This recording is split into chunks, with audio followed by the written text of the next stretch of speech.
نبی پاک علیہ السلام کے طریقے پر جو بندہ چلتا ہے نا، جو حضور کے طریقے پہ چلتا ہے، وہ اللہ کا محبوب بن جاتا ہے۔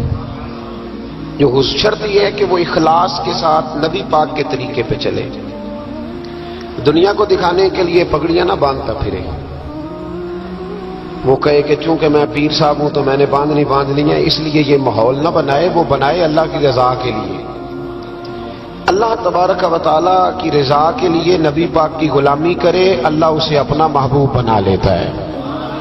حضور کی کچھ سنتیں ہیں، کچھ چیزیں نبی پاک کو پیاری ہیں، کچھ تو آپ نے سنی ہوئی ہے، جیسے میٹھا کھانا سنت ہے، جیسے مسواک کرنا سنت ہے، جیسے مسکرانا سنت ہے۔ مسکرا رہے ہیں نا جی ماشاءاللہ، پریشان تو نہیں نا کسی بات میں؟ مسکرانا بھی حضور کی، شروع میں نمک کھانا، بعد میں نمک کھانا، درمیان میں میٹھا کھانا، یہ حضور کی سنت ہے۔ اور امامہ باندھنا نبی پاک کی، یہ چیزیں حضور کی پسند ہیں۔ نماز نبی پاک کو بڑی پسند ہے، فرمایا مجھے تمہاری دنیا کی چیزوں میں سے، دنیا کے کاموں میں سے جو کام بڑا پسند ہے وہ نماز پڑھنا ہے۔ خوشبو حضور کو بڑی پسند ہے، دودھ نبی پاک کو بڑا پسند ہے، یہ بھی ساری سنتیں ہیں۔ اسی طرح کی دو تین باتیں میں نے عرض کرنی ہے آپ کی خدمت میں۔ جس طرح نبی پاک علیہ الصلوۃ والسلام کو خوشبو پسند ہے، تکیہ پسند ہے، مسواک پسند ہے، اسی طرح تھوڑے مال پر قناعت کرنا یہ بھی میرے نبی کو بڑا ہی پسند ہے۔ تھوڑے پیسوں پہ راضی ہو جانا یہ نبی پاک کو، سادے مکان میں رہنا یہ حضور کو بڑا پسند ہے، سادی روٹی کھانا یہ میرے نبی پاک کو بڑا، یہ بھی حضور کی پسند ہے۔ تھوڑے رزق پہ راضی ہونا اور اس طرح راضی ہونا کہ لمبے سجدے ادا کرنا یہ میرے نبی پاک کی پسند ہے۔ حضور نے صرف غریبوں سے پیار نہیں کیا، ہمیں یہ سنایا جاتا ہے اور ہم ہمیشہ یہی سنتے ہیں کہ حضور نے غریب سے بڑی محبت کی۔ نبی پاک نے صرف غریب سے پیار نہیں کیا، دراصل حضور نے غریبی سے پیار کیا ہے۔ کوئی نہیں سمجھ آئی آپ کو؟ حضور نے صرف غریبوں سے پیار نہیں کیا، نبی پاک نے، اس کا معنی یہ ہے کہ حضور نے غریب رہنا پسند فرمایا ہے۔ غریبوں کی طرح رہنا نبی پاک نے، سادہ مکان، ایک وقت کا کھانا اور سادی غذا، جس طرح غریب نہیں رہتے پرانے گھروں میں، کچے مکانوں میں، ٹوٹی چٹائیاں، ایک دو پیالے گھر میں، لمبے چوڑے برتن کوئی نہیں، یہ نبی پاک کی پسند ہے، یہ رسول پاک کی پسند ہے۔ اس کو محبوب جانا ہے نبی پاک صلی اللہ علیہ وسلم، حضور نے اس کو پسند کیا۔ آتم تائی کی بیٹی قیدی ہو کے آئی، جب اس کے قبیلے پر، اس کے علاقے پر مسلمانوں نے حملہ کیا تو حاتم تائی کا جو بیٹا تھا عدی بن حاتم، وہ اپنی بہن سے کہنے لگا ہمیں پتہ ہے ہم مسلمانوں کا مقابلہ نہیں کر سکتے تو بھاگ جانے میں بہتری ہے، چلو بھاگ چلتے ہیں۔ تو بہن کہنے لگی بھائی تو نے بھاگنا ہے تو بھاگ جا، میں سردار کی بیٹی ہوں، میں قوم کے ساتھ جیوں گی، قوم کے ساتھ مروں گی، تو نے بھاگنا ہے تو بھاگ جا۔ عدی بھاگ گئے ڈر کے۔ یہ خاتون جو تھی ان کو گرفتار کر لیا مسلمان عورتوں نے، تو کہ یہ تلوار لے کے آئی تھی لڑنے کے لیے۔ ابن اسحاق، ابن حشام دونوں کتابوں میں روایت موجود ہے۔ یہ خاتون کہتی ہے کہ میں نے بڑے تگڑے سوال تیار کیے، کیونکہ معاذ اللہ ثم معاذ اللہ میرا خیال تھا وہ نبی نہیں، وہ بادشاہ ہیں، وہ ایک اسٹیٹ کے سربراہ ہیں، وہ حکمران ہیں، میں معاذ اللہ نبی نہیں، میں نے بڑے تگڑے سوال تیار کیے اور میں اپنے آپ سے کہا کہ میں ایسی ایسی باتیں کروں گی مسلمانوں کے نبی سے کہ انہیں جواب نہیں آئے گا، معاذ اللہ ثم معاذ، نقل کفر نہ باشد۔ کہتی ہے میں حضور کے سامنے لائی گئی گرفتار کر کے، اور جب مجھے حضور کے سامنے کھڑا کیا گیا نا تو میرا سر ننگا تھا، توجہ ہے میری بات پر، میرا سر ننگا تھا تو میرے ذہن میں بڑے سوال تھے، میری گردن اکڑی ہوئی تھی۔ حضور نے میرا ننگا سر دیکھا تو محبوب ممبر سے اٹھے، اپنے کندھوں سے مدثر والی چادر اتاری اور حضور علیہ السلام نے حاتم تائی کی بیٹی کے سر پہ دے دی۔ بی بی کہتی ہے جب حضور کی چادر آئی تو میری اکڑی ہوئی گردن خود بخود جھک گئی نیچے کی طرف، خود بخود جھک گئی۔ سوال ابھی بھی میرے ذہن میں موجود تھے۔ اتنے میں ایک صحابی حضور کی بارگاہ میں آئے اور عرض کرنے لگے یا رسول اللہ صلی اللہ علیہ وسلم، یہ کافر کی بیٹی ہے، مشرک نجس ہوتا ہے، تو میں اپنی چادر نہ دے دوں، آپ اپنی لے لیں، کافر کی بیٹی ہے۔ تو محبوب نے اس کی طرف جلال کی نظروں سے دیکھا، فرمایا خاموش ہو جا، بیٹیاں برابر ہوتی ہیں، تیاں سانجیاں ہوندیاں نے، بیٹیاں بولیے جی پکی بات ہے، بزرگ چپ کر جائیں، نوجوان بولے بیٹیاں، اللہ آپ کو خوش رکھے، تیاں سارے دیاں، ہاں اگر تو کسی کے گھر گندی نظر ڈالے گا تو تیرا گھر بچ نہیں سکتا، پکی بات۔ یہ نقد و نقد سودا ہے، جس نے اپنا گھر پاک رکھنا ہے وہ دوسروں کے گھروں کا محافظ بنے، پکی بات۔ بیٹیاں خبردار خبردار، کسی کی بچی کی عزت سے کھیلنے کی کوشش نہ کرنا، ورنہ اللہ تبارک و تعالیٰ بڑی سخت سزا دے، بچو۔ وہ کہتی ہے جب حضور نے کہا نا بیٹیاں برابر ہوتی ہیں تو میرے اندر سے ایک آواز نکلی، میں نے کہا او حاتم تائی کی بیٹی تو غلط تھی، یہ بادشاہ نہیں ہے تو اللہ کے سچے رسول ہیں، بادشاہ تو سخت سزائیں دیتے ہیں۔ کہتے ہیں حضور میرے قریب آئے اور آ کے کہنے لگے تو سردار کی بیٹی ہے، تیرے باپ میں اچھی خصلتیں پائی جاتی تھی، بتا تیرے ساتھ کیا معاملہ کروں، کیا معاملہ، یہ حضور کی پسند ہے، کیا معاملہ کروں؟ تو کہنے لگی میں چاہتی ہوں مجھے آزاد کر دے۔ کہتی مجھے امید نہیں تھی، حضور کہیں گے ٹھہر جا، بیٹھ جا، بات کرتے ہیں، مشاورت ہوتی ہے، پھر اس کے بعد کوئی فیصلہ ہوتا ہے۔ کہا آزاد کر دو، کہتی حضور نے میرے کہنے پر فوراً ہی اگلا جملہ ہی نہیں کہا، فرمایا جا تو آزاد ہے۔ کہتی ہے میں نے ایک جملہ اور کہا، میں نے کہا میں اکیلی نہیں جاؤں گی، سارا قافلہ آزاد کرو۔ اب تنگی یہ داماں پہ نہ جا، اور بھی کچھ مانگ ہے آج وہ ماہل باتا، اور بھی کچھ مانگ۔ کہنے لگی اکیلی نہیں جاؤں گی، سارا قافلہ سارا قبیلہ آزاد ہو۔ حضور نے فرمایا تو پتہ نہیں کیا سوچ رہی ہے، تو جہاں آئی ہے وہاں سے خالی جاتا ہی کوئی نہیں، سارا قافلہ۔ حضور نے فرمایا بھی اس کے قبیلے کو کھانا وانا کھلاؤ اور سارے ہی آزاد کر دو۔ واپس گھر گئی تو اپنے باپ کو، اپنے بھائی کو بلایا، بلا کے کہنے لگی بھائی وہ بادشاہ نہیں وہ نبی ہے، بادشاہ نہیں وہ، اب تو جن کو فقیر ہونا چاہیے تھا وہ بھی بادشاہ بن گئے۔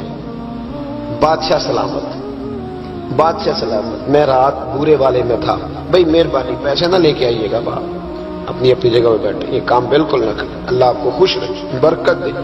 میں اس کو حرام نہیں کہتا، پر یہ سٹائل نظرانے کا درست نہیں، اس سے بچا کرے، ورنہ پھر وہی بندہ چنگا لگنا جنہیں پیسے لے کے آنا ہے، دوجیاں کا دل کرنا ہے ٹوری جان دے چنگے نے، اس لیے اس چکر سے باہر نکل ہے تاکہ قوم سمجھدار ہو جائے، بالکل یہ کام نہیں کرے۔ سنیں اور یاد رکھیں، میں تھا وہاں دور تو دو تین بچے نا یوں ہاتھ باندھ کے کھڑے ہو گئے۔ اب حضور نے فرمایا کہ اس طرح کا معاملہ نہ کرو جیسے مجوسی اپنے بادشاہوں کے ساتھ کرتے تھے۔ میں کہ پتر بیٹھ جو، کہندے نہیں ساڈی ڈیوٹی ہے۔ میں کہ کیس لائیے، میں بادشاہ سلامت ہوں، تو بیٹھ جو کرسی تیرا آمدہ، کیا چکر چل گیا، ہاتھ باندھ کے کھڑے ہونا، کونوں میں کھڑے، کیا اس کا مطلب؟ ادب آداب ہیں، کرنے چاہیے، لیکن کیا لوگوں کو سزا ملی ہوئی ہے کہ وہ بیچارہ جو غریب آدمی ادب آداب صرف اس کی ذمہ داری ہے؟ ماڑا آیا تو پیر صاحب نے ادب پہ لگا دیا اور تگڑا آیا تو خود ادب کرنا شروع کر دیا۔ یہ کس قسم کا تماشا ہے؟